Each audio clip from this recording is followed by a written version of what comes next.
God's great grace it is has brought us all this. 하나님 말씀은 신약성경 마가복음 8장 27절에서 33절입니다.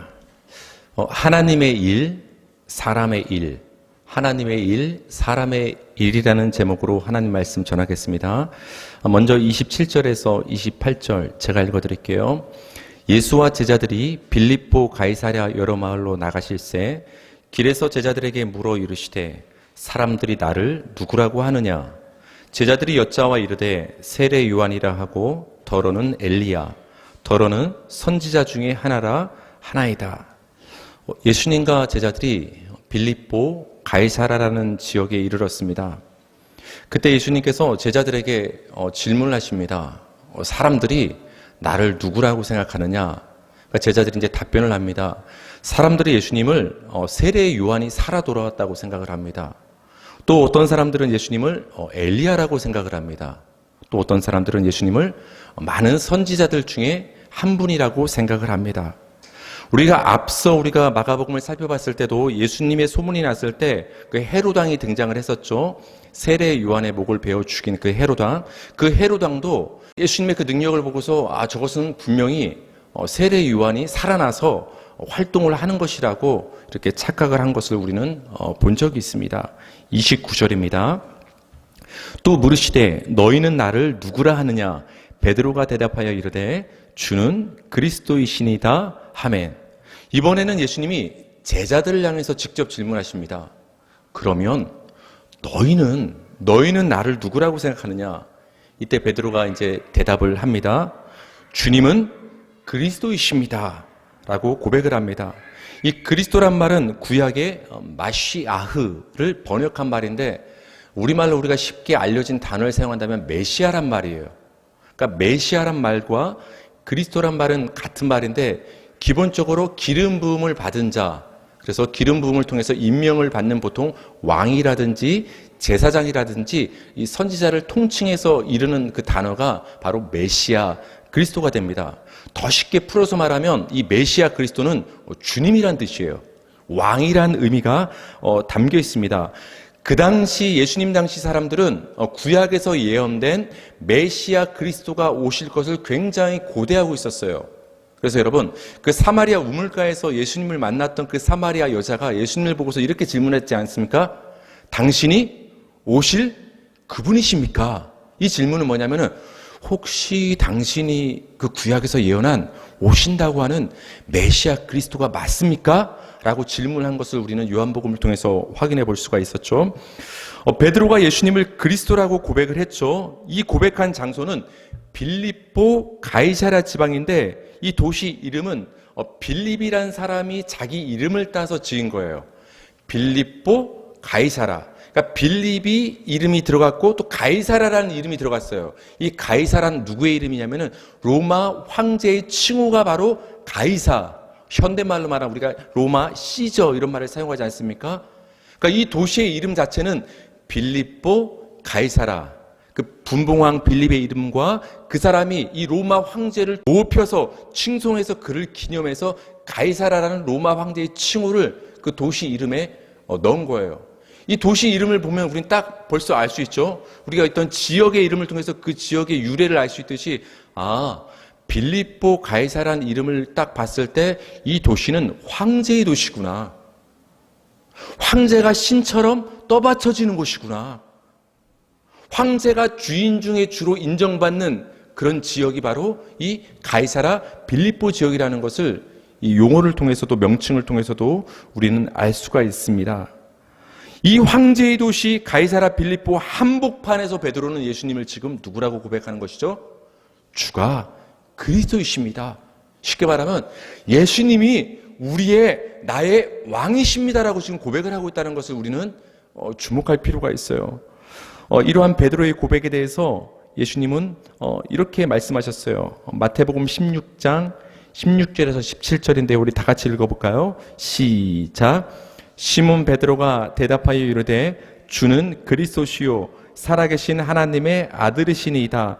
예수께서 대답하여 이르시되 바요나 시몬아 네가 복이 있도다. 이를 네게 알게 하니는 혈육이 아니요 하늘에 계신 내 아버지시니라. 마가복음에서는 베드로가 예수님을 향해서 그리스도이십니다라고 이렇게 표현이 되어 있지만 마태복음은 좀 자세히 되어 있죠.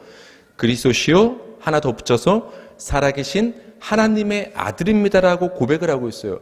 여러분, 이 베드로의 고백이 왜 우리가 주목할 필요가 있냐면은 지금 이 고백이 어느 한복판에서 벌어지고 있는 거예요? 황제의 도시 빌립보 가이사라. 누구나 사람들은 저 황제를, 로마 황제를 주라 생각하고 왕이라 생각하는 곳이에요. 근데 지금 베드로는 고백하는 거예요. 저 로마 황제가 나의 주님이 아니라, 저 로마 황제가 나의 왕이 아니라 예수님 당신이 나의 주님이시고 당신만이 나의 왕이십니다라고 신앙 고백을 하고 있다라는 거예요. 근데 베드로가 이렇게 멋지게 신앙 고백을 할 수 있었던 것은 베드로의 의지에서 나온 것이 아니라, 베드로의 어떤 생각과 어떤 결심에서 나온 것이 아니라 하나님께서 베드로로 하여금 이 사실을 깨닫게 하시고 믿게 하시고 말씀하게 하셨다라는 거예요. 이를 네게 알게 하니는 하늘에 계신 내 아버지시다. 마찬가지예요. 우리가 예수 그리스도를 주로 고백하고 예수만이 우리의 구원자요 메시아요 왕이라고 우리가 신앙 고백할 수 있는 것은 하나님이 우리에게 은혜 주셨기 때문에 예수님을 우리가 신앙 고백할 수 있다라는 거예요. 여러분, 그 당시만 황제를 왕과 주로 섬기는 시대입니까? 우리가 살고 있는 이 시대야말로 돈을, 우리 인간의 배를, 이 세상의 성공을 세상의 임금으로 섬기면서 그것을 떠받치고 있는 이 시대를 우리는 살고 있지 않습니까? 그 옛날 가이사라 빌립보의 시대나 지금 우리가 살고 있는 시대나 더하면 더할지 덜하진 않다라는 거예요. 그렇다면 이 시대를 사는 우리 성도들에게 필요한 것이 무엇입니까? 세상이 교회를 손가락질할 때, 때로는 교회 다니는 것을 부끄러워서 가리고 싶을 때 우리는 세상의 한복판에서 담대하게 고백하고 외칠 수 있어야 되는 거예요. 나는 그리스도인입니다. 나는 예수를 믿습니다. 나는 세상을 섬기고 세상에 굴하지 않습니다. 세상 권세를 두려워하지 않습니다. 나는 저 로마 황제 가이사를 두려워하는 것이 아니라 이 천지를 만드신 하나님만을 내가 경외합니다. 예수님만이 나의 구원자이십니다를 고백할 수 있는 우리 성도가 되기를 주님의 이름으로 축원합니다. 우리 30절과 31절입니다. 이제 변화가 시작됩니다. 변화가. 제가 읽어드릴게요. 이에 자기의 일을 아무에게도 말하지 말라 경고하시고 인자가 많은 고난을 받고 장로들과 대제사장들과 서기관들에게 버림받아 죽임을 당하고 사흘 만에 살아나야 할 것을 비로소 그들에게 가르치시되. 베드로의 대답을 들은 예수님은 아무한테도 자신의 일에 대해서 말하지 말라 비밀을 붙이시고 경고하시고 제자들에게 이렇게 말씀하십니다. 이제 인자 내가 조금 있으면 많은 고난을 받고 제사장들과 장로들과 서기관들에게 내가 쓸모없다 여겨져서 내가 버림을 당할 것이다. 버림을 당한 후에 나는 십자가에 못 박혀 죽임을 당하고 그리고 사흘 만에 3일째 되는 날 나는 부활을 할 것이다. 자신의 순환과 죽음에 대해서 제자들에게 예수님께서 가르치시기 시작을 했습니다. 여러분, 여기 표현을 보면 이런 표현이 나오죠. 비로소 그들에게 가르치시되. 비로소는 뭐예요? 이제 처음으로 가르치기 시작했다라는 거예요. 지금까지는 여러 가지 하나님 나라의 복음과 여러 가지 복음의 진리를 다양하게 가르쳐 오셨지만은 예수님 자신이 십자가에서 죽으실 거라는 이 십자가 고난의 얘기는 처음으로 지금 가르치기 시작을 하셨다라는 거예요. 이제 굉장한 변화가 지금 시작된 것입니다. 장로들과 대제사장들과 서기관들에게 버림받아서 예수님이 버림을 받는다고 말씀을 하십니다. 여러분, 왜 우리가 물건을 버리죠? 그렇죠. 쓸모없기 때문에 버리는 거예요. 유대인들이, 제사장들이, 장로들이, 서기관들이 예수님을 나중에 버린다라는 것은 예수님을 쓸모없다고 여기기 때문에 관심을 갖지 않고 버려버리는 거예요. 예수님이 버림받는다는 것은 그런 의미예요. 왜 세상 사람들이 세상이 예수님을 관심을 갖지 않고 버려버릴까요? 그냥 버려둘까요? 그들에게는 예수님은 쓸모없는 것처럼 느껴지기 때문이에요. 시편을 보면은 구약 성경에서도 예수님이 버림을 당할 것이라는 것을 돌에 빗대어서 예언을 해주고 있습니다. 우리 시편 118편 22절 다 같이 읽겠습니다. 시작. 건축자가 버린 돌이 집 모퉁이의 머릿돌이 되었나니. 집 모퉁이의 머릿돌은 예수님을 가리킵니다. 굉장히 중요한 이 상징을 나타내는 돌이 되지 않습니까? 근데 이 머릿돌이 되기까지는 사람들이 이 건축자가 이 돌을 쓸모없다고 생각해서 버려버렸다라는 거예요. 사람들은 쓸모없다고 여겨서 버려버린 이 돌이 건축자의 모퉁이 돌로 귀하게 사용되고 있는 것을 우리는 보게 된다는 거예요. 예수님이 이렇게 된다라는 거예요. 건축자가 버린 돌처럼 예수님이 이 땅에 오시면 먼저 유대인들에게, 이 세대에게, 이 사람들에게 버림을 당할 것이라는 것을 구약 성경은 미리 예언을 해 놓았다라는 거예요. 베드로 사도도 이에 대해서 우리에게 말씀을 해주십니다. 베드로전서 2장 4절을 읽어드릴게요. 사람에게는 버림바가 되었으나 하나님에게는 택하심을 입은 보배로운 산돌이신 예수께 나아가. 베드로 사도도 이 시편 말씀을 인용하는 거예요. 예수님이 사람들에게는 버림바 되어서 십자가에서 죽임을 당하셨다. 그러나 예수님이야말로 보배로운 산돌이 되신다. 이 가치를 왜 모르느냐? 7절 한번 보세요. 7절. 그러므로 믿는 너희에게는 보배이나 믿지 아니하는 자에게는 건축자들이 버린 그 돌이 모퉁이의 머릿돌이 되고. 그러니까 예수님이 굉장히 보배로운 산돌이 되시는데 이건 아무한테나 예수님이 보배로운 산돌이 되는 것이 아니라 믿는 자들에게는 예수님이 보배롭게 여겨지고 믿어진다는 거예요. 여러분, 예수님이 보배로운 산돌이심이 믿어지십니까? 귀하다라는 거예요. 근데 믿지 않는 자들에게는 쓸모없게 여겨져서 예수님을 버려버린다라는 거예요. 믿지 않는 자들에게는. 여러분, 지금 누가 예수님을 버릴 거라고 예수님께서 지금 말씀을 하시죠? 유대인들이, 대제사장들이, 서기관들이, 장로들이 나를 버릴 것이다. 그들이 예수님을 버린다는 것은 곧 그들은 예수님을 믿지 않는다라는 의미가 담겨 있는 거예요. 예수님이 자신이 어떻게 될 것인가에 대한 말씀, 즉 고난을 받고 십자가에 못 박혀 죽으셨다가 다시 살아날 것이란 이 말씀에서 우리가 주목할 표현이 있어요. 여러분 한번 보세요. 31절 끄트머리를 보면 이렇게 나왔습니다. 사흘 만에 살아나야 할 것을, 살아날 것을이 아니라 살아나야 할 것을. 이것은 당위성이에요. 반드시 그렇게 된다라는 표현이 여기에 사용되고 있어요. 그러니까 사람들이 원하지 않는다고 해서, 사람들이 방해한다고 해서 예수님이 죽는 일이 안 벌어지는 것이 아니고, 예수님이 다시 살아난 일이 안 벌어지는 것이 아니라 예수님이 고난받고 죽었다가 살아난 일은 반드시 일어난다고 지금 예수님이 말씀하시는 거예요. 그럼 여러분, 왜 이 일은 반드시 일어날까요? 여러분, 어떤 일이 일어날 때 우리 그 일을 막는 경우가 있잖아요. 방해를 받잖아요. 그러면 일어날 수 있는 일이 방해돼서 일어나지 않는 경우도 있잖아요. 근데 예수님의 죽음과 부활은 반드시 그렇게 된대요. 예수님이. 왜 반드시 이런 일이 벌어질까요? 누가 이 일을 계획하고 진행하고 있기 때문에?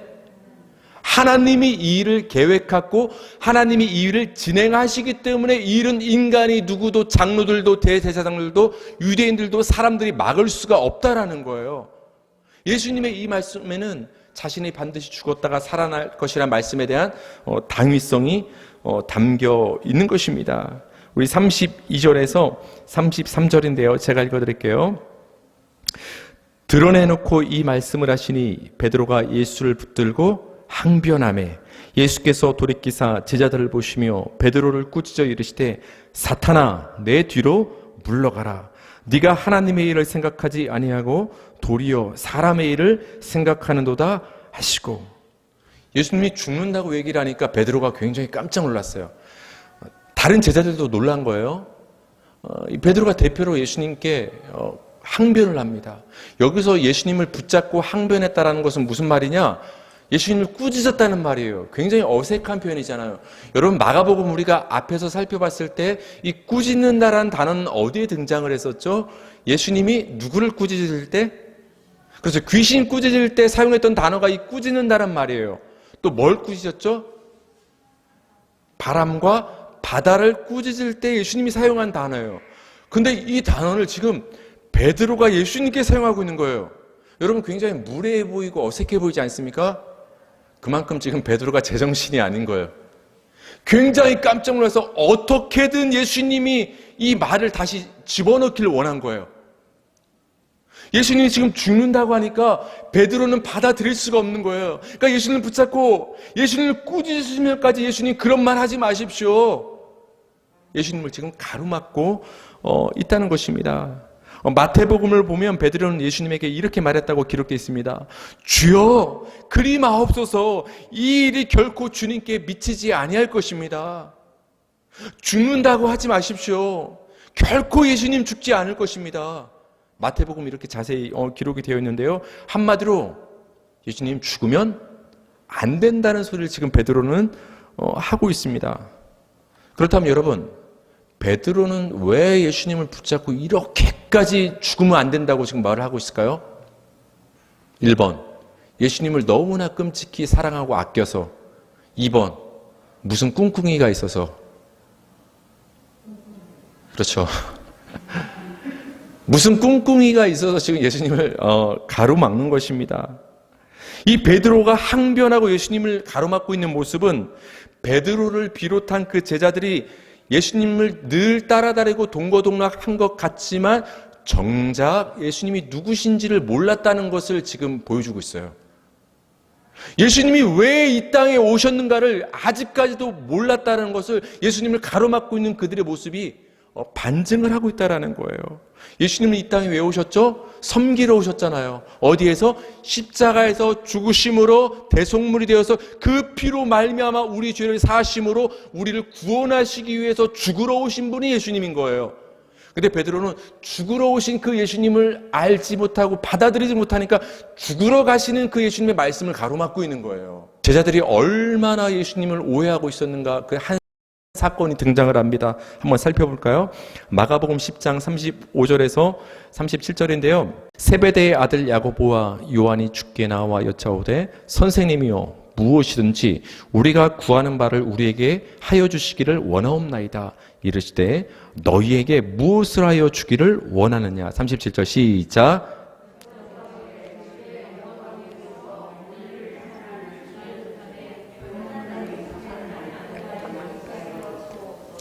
같은 사건을 다룬 공간 복음서를 보면 지금은 형제 야고보와 요한이 예수님께 와서 뭔가를 간청하고 구하는 장면인데 어머니를 대동하고 온 장면을 볼 수 있어요. 여러분, 치맛바람이 2000년 전에도 있었습니다. 이거를 지켜봤던 제자들이 굉장히 심기가 불편했어요. 왜 불편했을까요? 여러분, 그거 아셔야 돼요. 전 그래서 웬만하면 사람 정죄하고 욕하지 말라는 이유가 뭐냐? 우리가 누군가의 어떤 행동이 잘못됐다는 걸 판단하고 정죄하고 손가락질하는 것은 그것이 내 안에 있기 때문에 그런 거예요. 그거 아십니까? 이 야고보와 요한 형제가 어머니를 대동하고 뭔가를 간청하기 위해 온 모습을 보고서 다른 제자들의 심기가 불편했다는 것은 자기들도 뭔가 간청하고 구하기를 원했다라는 것을 반증하는 거예요. 예수님이 말합니다. 무엇을 간청하기를 원하느냐? 무엇을 들어주기를 원하느냐? 그때 이렇게 말합니다. 주님의 영광 중에서 하나는 예수님의 우편에, 하나는 좌편에 앉게 하여 주십시오. 한마디로 예수님이 지금 식민지배, 로마의 식민지배, 가이사의 식민지배를 받고 있는 이 이스라엘 나라를 회복하셔서 이 나라가 다시 서서 예수님이 왕의 보좌에 앉으시면 그때 우리를 한 자리 주십시오. 지금 자리 청탁을 하러 지금 두 제자가 나왔다라는 거예요. 야고보와 요한의 간청을 통해서 우리는 그들이 얼마나 예수님을 오해하고 있는가, 예수님이 이 땅에 왜 오셨는지를 아직도 착각하고 있는가를 우리는 이들의 행동을 통해서 알 수가 있습니다.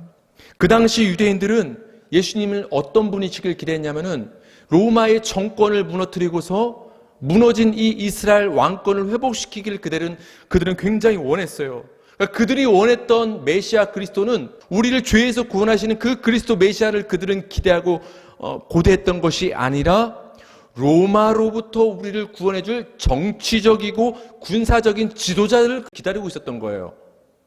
제자들도 다를 바가 없었던 거예요. 그런 기대를 베드로와 야고보와 요한도 가지고 있었다라는 거예요. 근데 그 예수님이 죽겠다고 하니까 가로막아야 돼요? 안 막아야 돼요? 이 예수님이 있어야 이 능력으로 로마군을 무찌르고 이 이스라엘 나라를 회복시키면 나중에 우리가 한 자리씩 차지할 텐데 예수님이 지금 죽는다고 하네? 큰일 났네. 예수님이 지금 안타까워서 그런 것이 아니라 꿍꿍이가 있다고 했죠. 왜? 예수님을 살려야 이 나라가 회복돼서 나중에 우리가 한 자리씩 유익을 차지할 수 있기 때문이었다라는 거예요. 아직까지도 베드로와 야고보와 요한 제자들, 그들은 예수님이 누구신지, 이 땅에 왜 오셨는가를 정확히 알지 못했다는 것입니다. 여러분, 예수님은 이 땅에 왜 오셨습니까? 이 세상 나라를 세우시기 위해서 예수님은 오신 분이 아니라는 거예요. 사단의 권세를 무너뜨리고 이 땅에 하나님 나라를 우리의 심령 가운데 세우시기 위해서 예수님은 이 땅에 오셨다라는 거예요. 그렇기 위해서 예수님은 십자가에서 먼저 죽으셔야 되는 거예요. 죽으셔야 우리가 구원을 받게 되는 거예요. 먼저 죽으셔야 되는 거예요. 근데 그 예수님이 왜 오신지를 모르기 때문에 베드로는 겉으로는 예수님을 위하는 것 같았지만 예수님 죽으면 안 됩니다 라고 예수님의 그 죽으러 가는 그 길을 막게 되는 어리석은 모습을 보여줬다는 것입니다. 특히 베드로가 예수님을 꾸짖을 정도로 막아선 이유는 예수님이 고난을 받아서 죽게 된다는 그 사실을, 그 앞니를 드러내놓고 말했기 때문에 그래요. 우리 방금 읽은 성경 구절을 보면 예수님이 드러내놓고 말했다. 조용히 조심스럽게 얘기한 것이 아니라 내가 조금 있으면 순환받고 버림받고 십자가에서 죽게 될 거야. 이것을 드러내놓고 공개적으로 말씀하기 시작하셨다는 거예요. 여러분, 지난 사건을 한번 우리가 떠올려 보세요. 예수님이 뭔가를 말씀하실 땐 비유로 굉장히 말씀을 많이 하셨어요. 그래서 제자들만 조용히 불러서 비유 풀이를 해주지 않았습니까? 뭔가 사람들에게 비밀을 많이 알리지 않았습니까? 근데 예수님이 갑자기 행동을 바꿔서 드러내놓고 대놓고 지금 말씀을 하시는 거예요. 뭐에 대해서? 자신의 죽음에 대해서, 자신의 십자가 죽음과 부활에 대해서 갑자기 드러내놓고 말씀하신 거예요. 이 예수님의 행동 변화를 통해서 우리는 알 수 있는 것은 뭐냐? 예수님은 자신의 십자가 죽음과 부활이 굉장히 중요하다는 것을 사람들이 알기를 원하셨구나. 그러니까 이제는 본격적으로 자신의 그 순환과 십자가 죽음과 부활의 사역을 드러내놓고 공개적으로 말씀을 하시기 시작하셨다는 것을 우리는 알 수 있습니다. 예수님은 항변하는 베드로를 향해서 이렇게 말씀하셨습니다. 사탄아, 내 뒤로 물러가라. 어떻게 보면 예수님께서 베드로에게 사탄이라고 말씀하시는 것 같아 보여요. 사탄아, 내 뒤로 물러가라, 이 말은 베드로가 사탄이란 말이 아니에요. 사탄적이란 말이에요. 사탄적인 행동을 하고 있구나, 베드로야. 내 뒤로 물러가라. 죽으러 가는 그 길을 막지 마라. 예수님이 말씀을 하십니다. 예수님은 계속해서 이렇게 말씀하시죠. 네가 하나님의 일을 생각하지 아니하고 사람의 일을 생각하는구나. 드디어 하나님의 일과 사람의 일이라는 단어가 등장을 합니다. 그러니까 베드로가 사탄적이라는 이 말을 잘 풀어 말하면 베드로가 하나님의 일을 생각하지 않고 사람의 일을 생각하면 그게 사탄적인 거예요. 전 여러분께 자주 말씀을 드립니다. 여러분, 너무 사탄과 마귀 생각하지 마세요. 사탄과 마귀가 너무 대단하다 생각하지 말라는 거예요. 사탄과 마귀가 모든 것의 원인이라고 하지 마세요.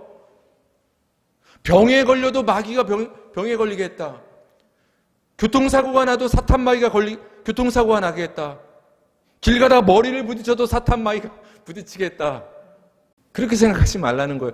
근데 의외로 이렇게 말씀하시는 목사님들과 생각하는 성도님들이 너무나 많아서 제가 우스갯소리 같지만 말씀을 드리는 거예요. 문제는 사탄이 아니라 우리 자신이에요. 우리가 하나님의 일보다 사람의 일을, 내 일을 먼저 생각하면 그게 내 자신이 사탄적인 일이 되는 거예요. 밖에 있는 사탄이 경계하고 두려워야 될 존재가 아니라 내가 사탄적이 되는 건, 내가 하나님의 일보다 사람의 일, 내 일을 더 신경 쓰는 것을 우린 경계해야 된다라는 거예요. 여러분, 그렇다면 예수님이 말씀하신 하나님의 일은 무엇이고 사람의 일은 무엇입니까? 여러분, 지금 이야기 정황상 문맥상 하나님의 일은 무엇이죠? 지금 뭐가 하나님의 일이라고 예수님 말씀하신 거죠? 예수님이? 그렇죠. 예수님이 십자가에서 죽으러 가시는 그게 지금 하나님의 일이에요. 그걸 좀 확대해서 한번 생각해 볼까요? 왜 죽으시는 것이죠? 우리를 구원하시기 위해서. 즉 예수님이 십자가에서 죽으심으로 우리를 구원하시는 것이 하나님의 일이에요. 그래서 요한복음 6장에서 예수님은 이렇게 말씀하셨습니다. 하나님의 일은 하나님이 보내신 이이신 예수님을 믿는 것이 하나님의 일이다.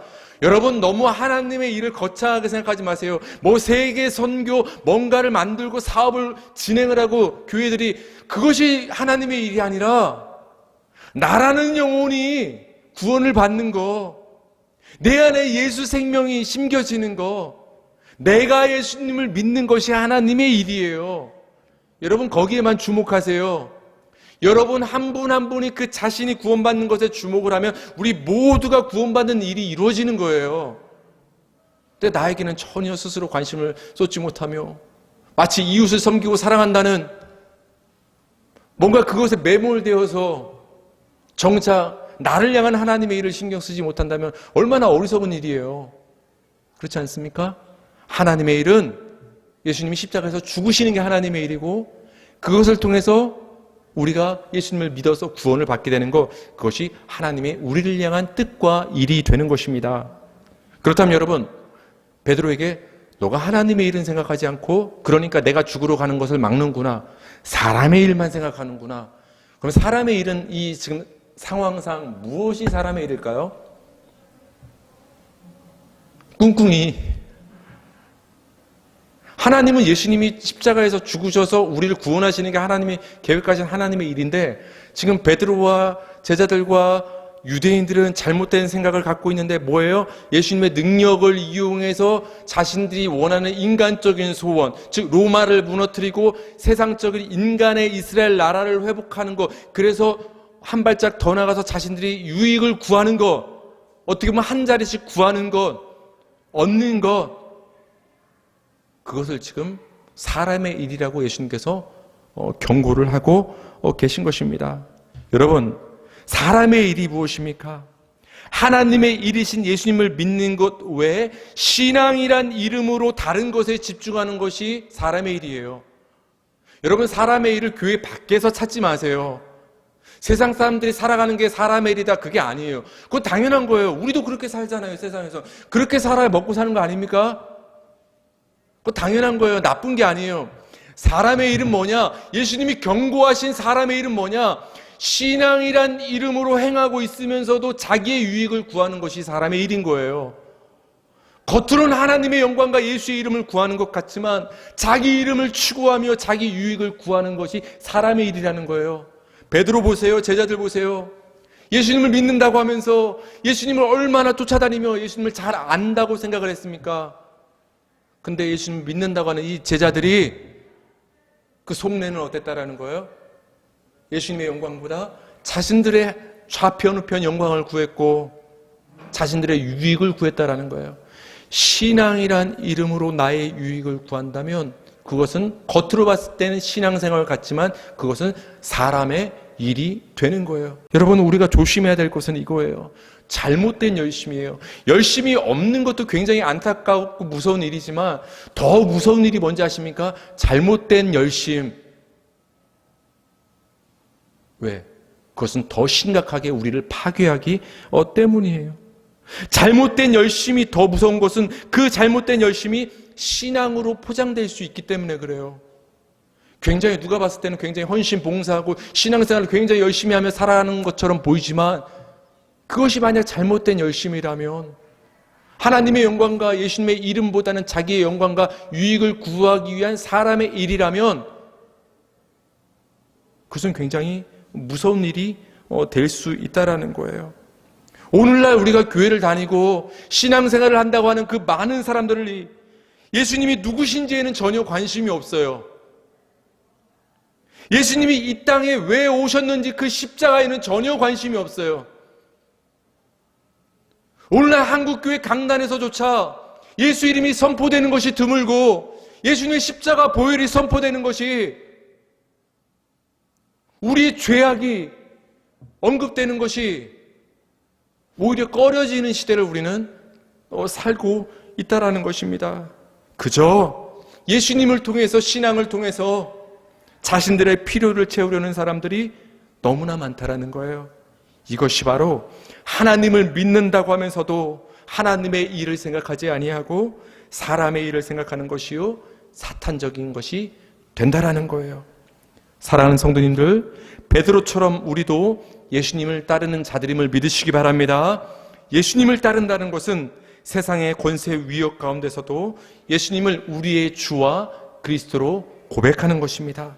예수님을 따른다는 것은 무엇보다 사람의 일을 생각하는 것이 아니라 하나님의 일을 생각하는 것, 즉 신앙의 가장 기본적인 예수 그리스도의 십자가를 붙잡고 의지하고 믿는 것, 그것에 집중하는 것, 그것이 바로 우리의 성도의 도리임을 믿는, 붙잡고 나가는 저와 여러분 되기를 주님의 이름으로 축원합니다.